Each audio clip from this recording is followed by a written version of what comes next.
After the war, people were used to being employed and working full-time, which was something they were not used to before the war. It was depression. They were used to soup kitchens and welfare lines, and the war did away with all that.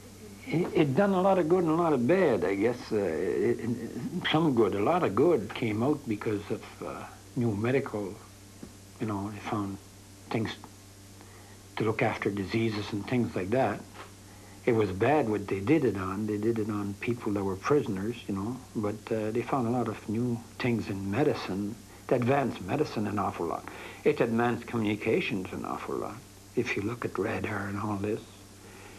There's only one thing that it didn't do what it should have done. Learn people how to get along with each other.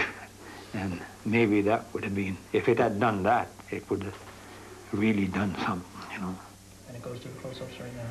When Dylan started doing this, he started coming home every night, and he would tell me the stories that the veterans were telling the children.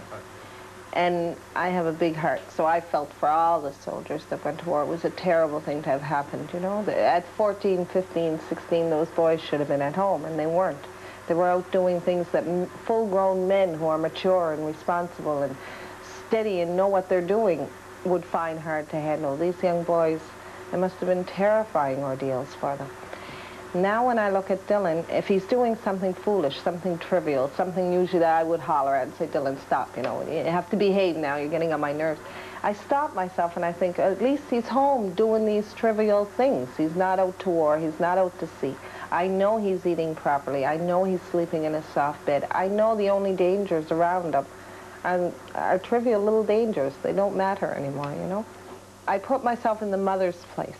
The mothers of these soldiers. I feel for the soldiers that went away and the horrible ordeals they had to encounter. But I'm a mother, and I feel like the mothers must have felt back then. And their boys weren't much older than my boy. They were the same age, you know. And right here is where it comes to close-ups right now. Okay, guys, do you think that'd make a good establishing shot?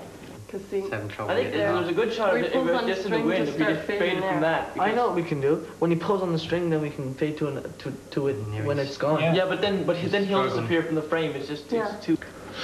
No, you don't get that one's kind of dark because of the blanket, I think. When he turns. Yeah. See, that's awesome. That's good. Looks like he's sad. Recording that they have. Yeah. Yeah, before they sink it in. And we could use him saying there were screams coming from the water or something. Yeah, well, The tumult slipped into memory and thus into history. The young men laid aside their guns and their gray blankets and became teachers and bricklayers, fathers and grandfathers. Aging men with mementos and remembrances and reflection.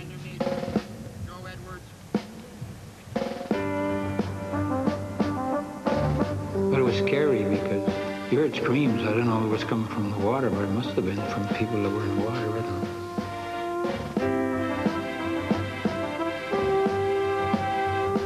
What I think about is all the fine young men that were buried in gray blankets.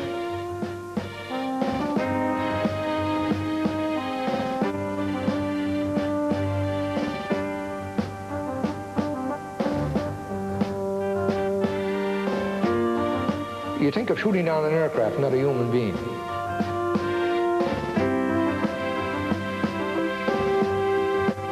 It's a really funny feeling. You just have to get home. And it doesn't matter if something kills you when you get there, but you've got to get home.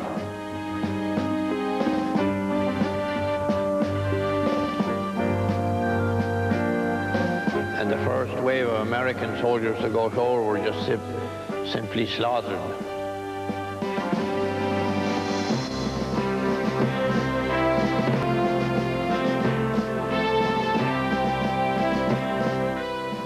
Next, we present Last Images of War, a compelling and tragic story of 4 photojournalists who were killed while covering the Afghan war.